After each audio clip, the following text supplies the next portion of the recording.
सरफरोशी की तमन्ना अब हमारे दिल में है। सरफरोशी की तमन्ना अब हमारे दिल में है। देखना है जोर कितना बाजुए कातिल में है, बाजुए कातिल में है। देश को धर्म में मत बांटो, वतन को टुकड़ों में मत काटो। आओ हम देश हित का बात करें यारो, क्योंकि इस देश को अब रंगों में मत बांटो, अब रंगों में मत बांटो। नमस्कार, जय हिंद। मैं रविंद्र सिंह यादव। आज हम एक ऐसे महान क्रांतिकारी के बारे में बात करने जा रहे हैं जिनका नाम लेने से पहले या जिनका नाम काकोरी कांड से जुड़ा हुआ है।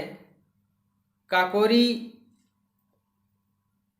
कांड हमें नहीं कहना है, हमें काकोरी क्रांति के नाम से संबोधित करना है, जिन्होंने देश को आज़ाद कराने में, देश के लड़ाई में अपनी अहम भूमिका अदा करके इस देश के इतिहास के पन्नों में अमर हो गए। साथियों, हमें आज़ादी मिल गई है, हम आज़ाद हैं, लेकिन इसके पीछे असंख्य क्रांतिकारियों ने अपने प्राणों की आहुति दे करके देश को आज़ाद कराया है। तो हमारा दायित्व तो बनता है कि हम अपने विरासत को समेटे रखें। साथियों, आज क्रांतिकारी हमारे बीच नहीं हैं, लेकिन उनका विचार हमारे दिल और दिमाग में हमेशा बसता है। हमें उनके जन्म दिवस और उनके शहादत दिवस पे याद करना चाहिए। सिर्फ याद करने का उद्देश्य फोटो फ्रेम पे माला चढ़ा देने से नहीं होना चाहिए। उनके विचारों को जन जन तक पहुंचाने की ज़रूरत है। लोगों को बताने की ज़रूरत है कि हमारे क्रांतिकारी क्या सोचते थे, उनका उद्देश्य क्या था। तो आज हम एक ऐसे महान क्रांतिकारी के बारे में बात करने जा रहे हैं। यह विचार यदि अच्छा लगे तो आप लोग ज़्यादा से ज़्यादा लोगों तक पहुंचाने का कष्ट करिएगा। जिनका नाम लेने से पहले मैं उनको नमन करता हूं, प्रणाम करता हूं और क्रांतिकारी सलाम करता हूं। उनका नाम है पंडित राम प्रसाद बिस्मिल। पंडित राम प्रसाद बिस्मिल जी का जन्म 11 जून 1897 में शाहजहांपुर जिले के बिरना बाग मोहल्ले में हुआ था। इनके पिता का नाम मुरलीधर और माता का नाम मूलमती देवी था। पिता पढ़े लिखे थे, घर परिवार अच्छा था, एक माहौल पढ़ाई का था। पिताजी बचपन में ही इनको हिंदी का पाठ पढ़ाया करते थे, इसलिए बिस्मिल जी ने हिंदी में बहुत ज़्यादा अध्ययन कर लिया था और हिंदी को अपना हिंद बना लिया था। इसलिए बिस्मिल जी हिंदी में ज़्यादातर कविताएं लिखा करते थे। इसके बाद पिताजी चाहते थे कि बेटा हिंदी का तो जाता बन गया है, अब हम इसको उर्दू भी सिखवा दें। इसके लिए पिताजी एक मौलवी साहब को पकड़ते हैं और उर्दू का शिक्षा दीक्षा दिलवाते हैं। इसके बाद समय बीतता गया और कहानी आगे बढ़ती है। इसके बाद राम प्रसाद बिस्मिल जी के पिताजी चाहते थे कि अब हम अपने बिस्मिल को इंग्लिश का शिक्षा दिलवा दें। इसके बाद एक विद्यालय में दाखिला करवाते हैं और बिस्मिल वहाँ जा कर के इंग्लिश का शिक्षा ग्रहण करने लगते हैं। उसी के दरम्यान आर्य समाज से पंडित राम प्रसाद बिस्मिल जी जुड़ जाते हैं और आर्य समाज में जा कर के उनका विचार सुनना और समझना इनको बेहद अच्छा लगता था। उसी के दरम्यान एक पेपर में अपने गुरु भाई का मृत्यु घटना सुनते हैं, तो इन्होंने मन में ही मन तिल मिला जाते हैं, जिनका नाम था परमानंद। इसके बाद एक गुस्से में आकर के एक क्रांतिकारी कविता लिखते हैं, जिस कविता में पीड़ा और क्रांति झलकती थी। वह कविता सोमनाथ देव जी को सुनाते हैं। सोमदेव जी उस कविता को सुन करके प्रभावित होते हैं और मन में विचार करते हैं कि यह बच्चा बहुत ही लायक है, यदि इसको एक दिशा और डायरेक्शन या अच्छे मार्गदर्शन या सलाहकार की ज़रूरत है, कोई मिल जाता तो ये देश के आज़ादी में अपनी सबसे महत्वपूर्ण भूमिका अदा करता। इसके बाद सोमदेव गेंदालाल जी से पंडित राम प्रसाद बिस्मिल जी का मुलाकात करवाते हैं। गेंदालाल बहुत ही पहुँचे हुए आदमी थे, एक शिक्षक थे, एक टीचर थे, लेकिन उनके अंदर भी क्रांतिकारी भावना कूट कूट के भरी हुई थी। गेंदालाल जी का संपर्क आसपास के अच्छे लोगों से, दबंग लोगों से, यानी के डाकुओं से संपर्क था। डाकू अंग्रेजों के खिलाफ लड़ते थे। जो अंग्रेज भारत से खजाना लूट करके लेके जाते थे, डाकू उनको छीन लेते थे, उनको मार देते थे। उनका भी उद्देश्य था कि पापी गोरे अंग्रेज हमारे भारत से चले जाएं। उसी के दरम्यान गेंदालाल जी से जब पंडित राम प्रसाद बिस्मिल जी मिलते हैं, उसी समय एक समिति बना दिए थे जिसका नाम था मातृवेदी या मातृ देवी। और जब गेंदालाल जी पंडित राम प्रसाद बिस्मिल जी को डाकुओं से मिलवाते हैं तो एक समिति कार्य कर रही थी, शिवाजी समिति। इधर मातृवेदी या मातृदेवी और शिवाजी समिति दोनों आपस में मिल जाते हैं और मिल कर के दृढ़ संकल्पित होते हैं कि हम लोग देश को आज़ाद कराने के लिए लड़ाई लड़ेंगे और पापी गोरे अंग्रेज़ों को अपने देश से भगा देंगे। इसके लिए साथियों, जो भी क्रांतिकारी संघर्ष करता था ना, उस दौर में बहुत ही संघर्ष करना पड़ता था। पैसा नहीं होता था, भारत में पिस्टल नहीं मिलती थी, बाहर से मंगाया जाता था, इसलिए फंड की ज़रूरत होती थी। आज भी पार्टियां चलाने के लिए फंड की ज़रूरत पड़ती है। उसी प्रकार से क्रांतिकारियों के पास फंड नहीं हुआ करता था, तो उनको फंड की ज़रूरत पड़ी। और इसके बाद योजना बनाते हैं। मैनपुरी में एक अंग्रेज़ों का अड्डा था, उसको लूटने का प्रयास करते हैं। इसके बाद उसी के दरम्यान पंडित राम प्रसाद बिस्मिल जी एक बुक बांट रहे थे भेष बदल करके। उस बुक में देशभक्ति की विचारधारा, क्रांतिकारी विचारधारा लिखा हुआ था। अंग्रेज़ों ने उस बुक को बैन कर दिया था, क्योंकि अंग्रेज जानते थे कि यह बुक जो भी व्यक्ति, जो भी क्रांतिकारी, जो भी युवा साथी या जो भी युवा पीढ़ी पढ़ेगा, उसके अंदर एक क्रांति उत्पन्न होगी और वह क्रांति ब्रिटिश सरकार के लिए खतरा उत्पन्न होगी। इससे भयभीत होकर के अंग्रेज़ों ने उस बुक को बैन कर दिया था और उसी बैन बुक को पंडित राम प्रसाद बिस्मिल जी बांट रहे थे। इसके बाद पुलिस की नज़र पंडित राम प्रसाद बिस्मिल पे पहुंचती है और इनका योजना था कि वहां हम लोग लूटेंगे। लेकिन मैनपुरी षड्यंत्र ये चल रहा था। उसी गतिविधि में पुलिस आते हैं और पंडित राम प्रसाद बिस्मिल जी को पकड़ने का प्रयास करते हैं, लेकिन बड़े ही चालाकी से पंडित राम प्रसाद बिस्मिल वहाँ से भाग निकलते हैं। पुलिस उनका पीछा करती है, लेकिन यमुना नदी में छलांग लगा करके पंडित राम प्रसाद बिस्मिल वहाँ से चालाकी से बच निकलते हैं। जब पंडित राम प्रसाद बिस्मिल यमुना नदी में छलांग लगाते हैं तो काफ़ी देर तक ऊपर नहीं आए। अंग्रेज़ों को लगा कि पंडित राम प्रसाद बिस्मिल मर गया, क्योंकि इसको तैरने नहीं आता होगा, इसलिए ये कहीं दिख नहीं रहा है दूर दूर तक।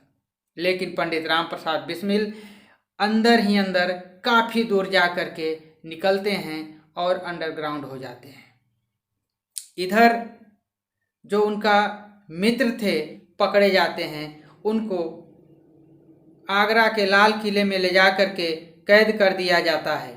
लेकिन गेंदालाल जी भी बड़े ही चालाक और सफल क्रांतिकारी थे, वहाँ से ये भी भाग निकलते हैं। इसके बाद ब्रिटिश हुकूमत इनको भगौड़ा घोषित कर देती है। इधर बिस्मिल जी अंडरग्राउंड होकर के काम कर रहे थे, गांव गांव जा कर के क्रांतिकारी विचारों से लोगों को जगाते थे, उनके अंदर देशभक्ति की भावना भरते थे, कविता लिखते थे, उनको बताते थे, सिखाते थे, समझाते थे, शिक्षा दीक्षा देते थे, ताकि हमारा युवा पीढ़ी जागे और अपने देश को आज़ाद कराने में आगे आए।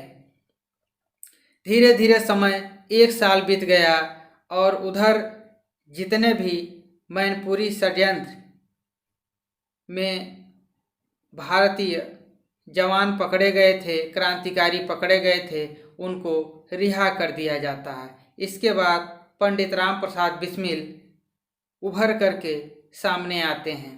पंडित राम प्रसाद बिस्मिल अपने घर पे थे, उसी के दरम्यान ब्रिटिश हुकूमत के जो चाटुकार कुत्ते पुलिस थे उनके घर पे पहुंचते हैं और पंडित राम प्रसाद बिस्मिल से पूछते हैं कि मैनपुरी षड्यंत्र के हिस्सा तुम भी हो। पंडित राम प्रसाद बिस्मिल स्वीकार करते हैं और कहते हैं कि अब हम ऐसा गतिविधि नहीं करेंगे, क्योंकि पंडित राम प्रसाद बिस्मिल जानते थे कि मैं यदि यहाँ चालाकी या कुछ छिपाने या कुछ उल्टा सीधा गतिविधि करने का प्रयास करूँगा तो पापी गोरे अंग्रेज मुझे जेल में डाल देंगे। इसलिए ये सोचे कि इनसे झूठ बोल करके पहले निकलो, इसके बाद इनको मैं बताता हूँ क्या करना है। इसके बाद वे स्वीकार करते हैं और कहते हैं कि अब मैं कोई गतिविधि, क्रांतिकारी गतिविधि नहीं करूँगा। अंग्रेज चले जाते हैं, एक बार उनको अंग्रेज छोड़ देते हैं। इधर पंडित राम प्रसाद बिस्मिल जी घर पे बैठे थे, लेकिन उनको कहीं न कहीं उनके दिल में एक पीड़ा था कि यदि हम इसी प्रकार से हाथ पे हाथ रख करके बैठा रहूँगा तो हमारा देश कभी आज़ाद नहीं होगा। उधर गांधी जी 1920 में असहयोग आंदोलन छेड़े हुए थे और पंडित राम प्रसाद बिस्मिल जा कर के असहयोग आंदोलन में भाग लेते हैं। और उधर जब असहयोग आंदोलन जोरों शोरों पे चल रहा था, उसी के दरम्यान एक घटना घटती है 1922 में, चौरी चौरा कांड। चौरी चौरा के पास जब आंदोलनकारी पहुंचते हैं तो ब्रिटिश हुकूमत के जो सिपाही थे एक आंदोलनकारी के ऊपर गोली चला देते हैं और उसकी मृत्यु हो जाती है। इतने में आंदोलनकारी क्रांतिकारी क्रोधित हो जाते हैं और 22 सिपाहियों को जेल में जला करके मार देते हैं। इधर जब इस घटना का पता गांधी जी को चलता है तो गांधी जी दुखी हो जाते हैं और असहयोग आंदोलन स्थगित कर देते हैं। क्रांतिकारी गांधी जी से नाराज होते हैं कि पूरा देश इस आंदोलन का हिस्सा बना हुआ था, देश आज़ाद होने के स्थिति में आ गया था। एक छोटी सी घटना के वजह से मात्र 22 गोरे सिपाहियों के मरने से गांधी जी उनके प्रति सहानुभूति जता रहे हैं, एक गलत बात है। युवा पीढ़ी वहाँ से नाराज होकर के एक अलग समिति या संगठन बनाते हैं जिसका नाम था स्वराज पार्टी। लेकिन स्वराज पार्टी कांग्रेस के ही विचारधारा पे काम कर रही थी और यह रास पंडित राम प्रसाद बिस्मिल जी को समझ नहीं आया और पंडित राम प्रसाद बिस्मिल जी कहे कि मैं चाटुकार बन के राजनीति या देश को आज़ाद नहीं कराऊंगा, यह मुझे बिल्कुल पसंद नहीं है। और अपने युवा साथियों के साथ पंडित राम प्रसाद बिस्मिल अलग हो जाते हैं और घूमने लगे। उसी के दरम्यान इनकी मुलाकात चंद्रशेखर आज़ाद जी से होती है।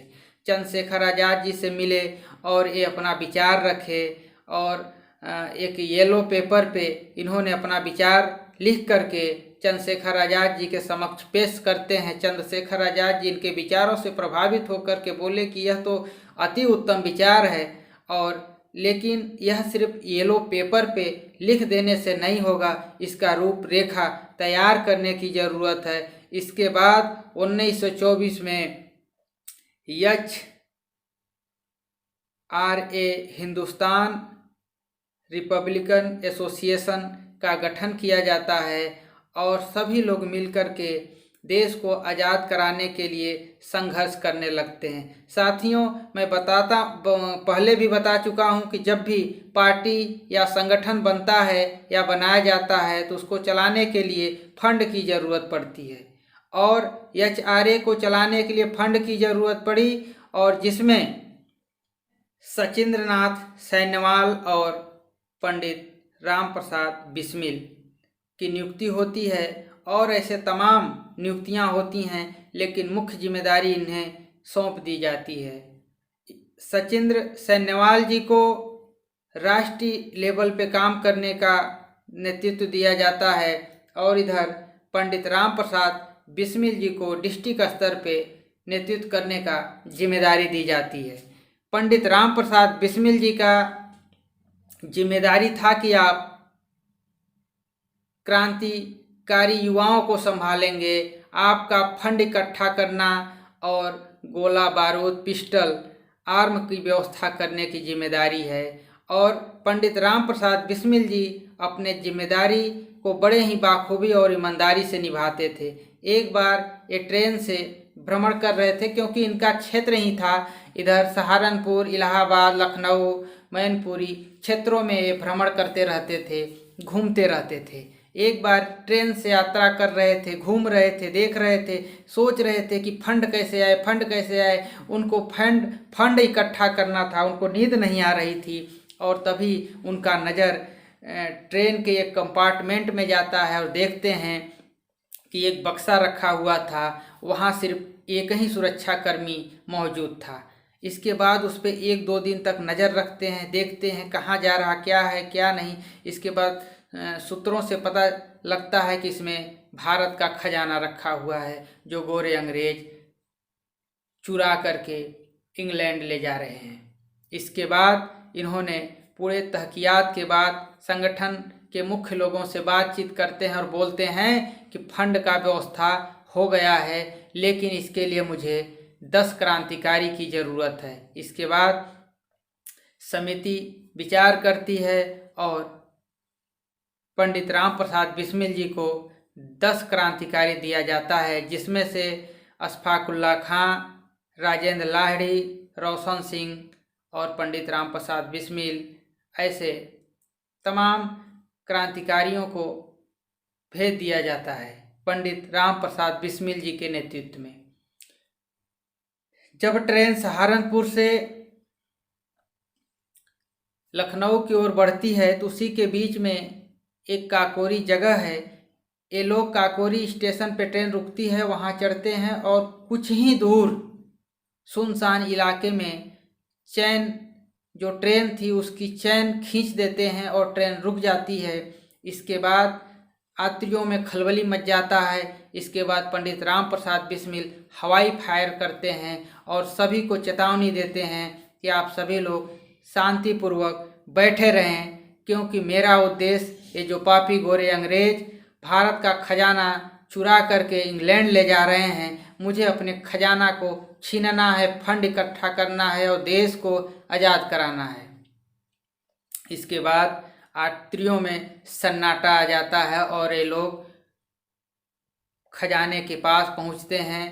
पंडित राम प्रसाद बिस्मिल जैसे ही खजाने के पास पहुंचे, वहां जो सुरक्षा गार्ड पापी गोरा अंग्रेज जो बैठा था उसको अपने पिस्तौल से मौत के घाट उतार देते हैं। इसके बाद खजाना पंडित राम प्रसाद बिस्मिल और अशफाक उल्लाह खां उतारने लगते हैं। साथियों, बक्सा इतना भारी था कि गोरे अंग्रेज 10-10 लोग मिल करके उस बक्से को उतारते थे और चढ़ाते थे, लेकिन हमारे भारत के जवान, भारत के क्रांतिकारी इतने वीर थे, इतने पहलवान थे कि 2 लोग ही मिलकर के उस बक्से को उतार दिए। अब उस बक्सा में सील लगा हुआ था, सील को तोड़ना था, खजाना लेकर के जाना था, समय नहीं था उनके पास। उसी के दरम्यान मनमथनाथ को पंडित राम प्रसाद बिस्मिल जी अपना पिस्तौल पकड़ाते हैं, लेकिन मनमथनाथ पिस्तौल देख करके उसको देखने लगते हैं और गलती से घोड़ा दब जाता है और वहाँ एक यात्री का,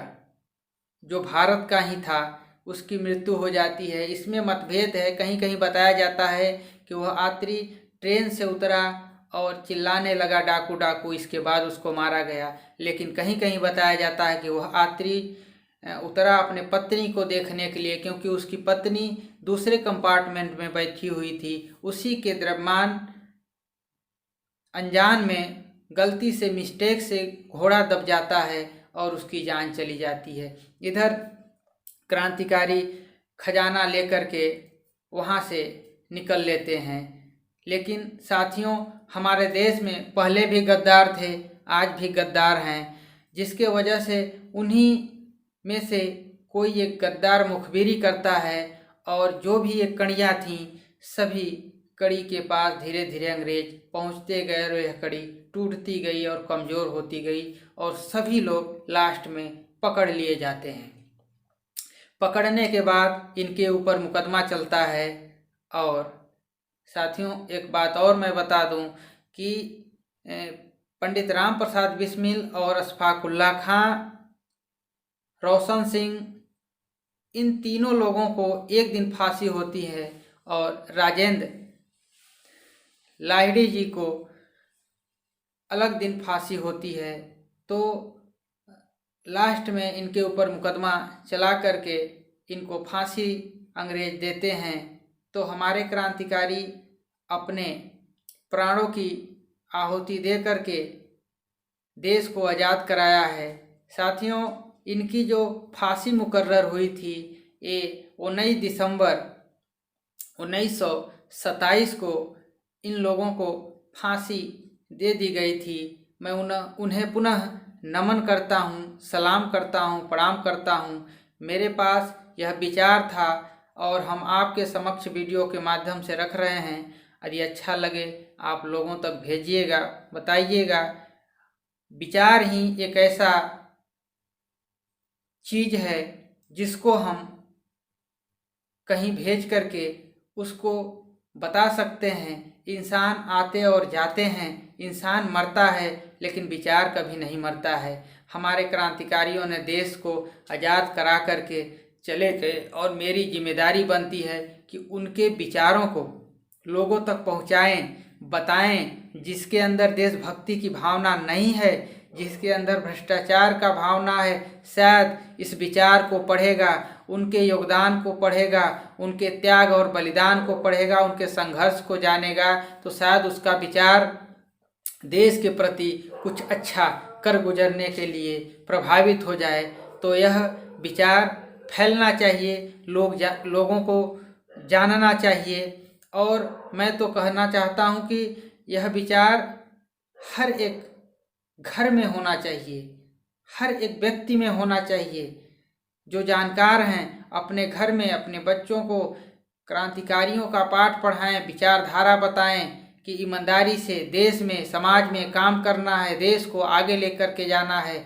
जहाँ ईमानदारी निष्ठा से आप काम करेंगे तो आपका इतिहास बनेगा, नहीं गद्दारी से काम करेंगे तो आपका गद्दारों में नाम अंकित किया जाएगा। तो यह रहा छोटा सा विचार। जय हिंद, जय भारत, नमो बुद्धाय।